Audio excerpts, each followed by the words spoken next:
श्री स्वामी समर्थ. स्वामींचा आशीर्वाद या चॅनेलवर आपले स्वागत आहे. स्वामी आपल्या सर्व चांगल्या इच्छा पूर्ण करत ही स्वामींच्या चरणी प्रार्थना. तर बघा, 17 एप्रिल रोजी आहे रामनवमी. तर या रामनवमीच्या दिवशी प्रभू श्रीराम यांची पूजा कशी करावी, त्यांची आराधना कशी करावी, त्याचबरोबर आपल्या घरच्या घरी श्रीराम यांची पूजा कशी करावी, त्यांना कोणता नैवेद्य दाखवावा, हे आपण आजच्या व्हिडिओमध्ये पाहणार आहोत. तर व्हिडिओ नक्की शेवटपर्यंत पहा. मंगळवार 16 एप्रिल रोजी रामनवमी ही तिथी 1:23 प्रारंभ होईल आणि बुधवार 17 एप्रिल रोजी 3:14 समाप्त होणार आहे. तर सनातन धर्मानुसार हा उत्सव उदयतिथीला साजरा केला जाणार आहे. त्या नियमानुसार 17 एप्रिलला रामनवमी साजरी केली जाणार आहे. त्याचबरोबर बघा, रामनवमीचा हा दिवस भक्तांसाठी खूप महत्त्वाचा आहे, कारण या दिवशी विष्णूंचा अवतार असलेल्या भगवान श्रीरामांची पूजा केल्याने त्यांचे आशीर्वाद प्राप्त होतात. भक्तांच्या जीवनातून सर्व संकटे दूर होतात आणि या दिवशी पूजा केल्याने प्रभू श्रीराम यांच्यासोबतच आदिशक्तीचाही आपल्याला आशीर्वाद प्राप्त होतो.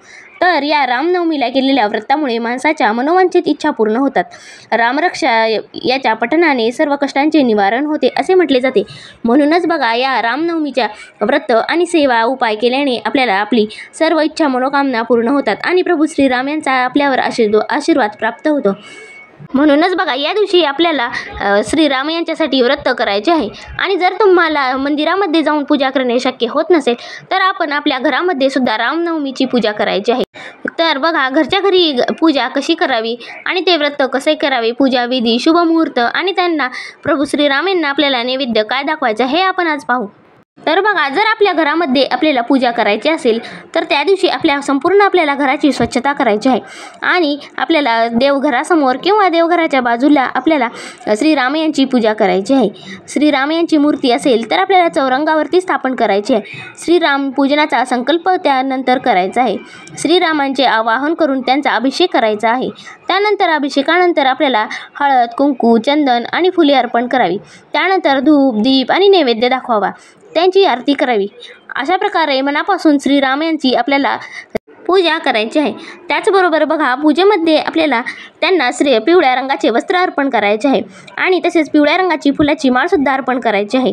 त्याचबरोबर बघा, त्यांच्या पूजेमध्ये आपल्याला नैवेद्य म्हणून पिवळ्या मिठाईचा सुद्धा आपल्याला नैवेद्य दाखवायचा आहे. त्यानंतर बघा, आपल्याला त्यांच्यासमोर एक तुपाचा दिवा प्रज्वलित करायचा आहे आणि तो दिवा जोपर्यंत प्रज्वलित आहे तोपर्यंत आपल्याला श्रीराम यांचे नाम घ्यायचे आहे आणि त्याचबरोबर रामरक्षा स्तोत्र आणि श्रीराम चालीसा किंवा रामायणातील श्लोकांचे पठण करायचे आहे. जर आपण इच्छित असाल किंवा तुम्हाला जर करणे शक्य होत असेल तर या दिवशी सुंदरकांड याची पाठसुद्धा करावा आणि हनुमान चालीसा देखील तुम्ही पाठ करू शकता.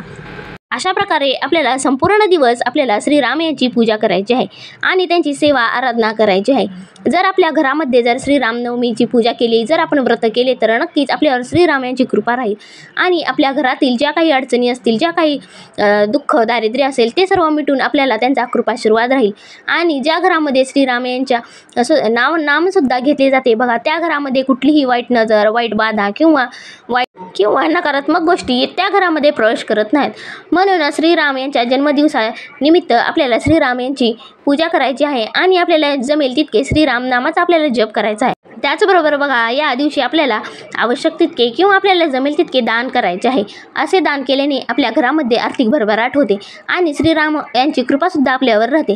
त्याचबरोबर बघा, या श्रीरामनवमीच्या दिवशी जर तुमची मुले खूप हट्टीपणा करतात किंवा ते तुमचे ऐकत नाहीत किंवा त्यांच्या अभ्यासामध्ये लक्ष लागत नाही, तर असे जर तुमची मुले वागत असतील किंवा त्यांचे पाठ केलेले लक्षात राहत नसतील, जर अशा काही तुमच्या बाबतीत समस्या असतील तर या दिवशी आपल्याला रामनवमीच्या दिवशी मुलांसाठी आपल्याला रामरक्षा स्तोत्राचे पठण करायचे आहे.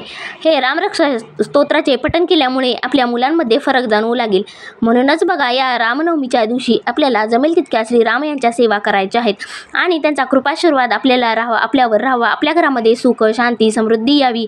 आपली मुले आपली ऐकावी. आपल्या घरामधील जे काही नकारात्मक गोष्टी असतील किंवा आपले पती आपले ऐकत नसतील किंवा काही अडचणी असतील तर अशा प्रकारे आपल्याला श्रीराम यांचा कृपाशीर्वाद घ्यायचा आहे आणि श्रीराम यांची पूजा अर्चना करून त्यांना आपल्याला प्रार्थना करायची आहे. तर बघा, अशा प्रकारे आपल्याला 17 तारखेला रामनवमी साजरी करायची आहे. तर बघा, आजच्या व्हिडिओमधील माहिती तुम्हाला कशी वाटली हे नक्की कमेंट करून सांगा व आपल्या स्वामींचा आशीर्वाद या चॅनलला सबस्क्राईब करा. श्री स्वामी समर्थ.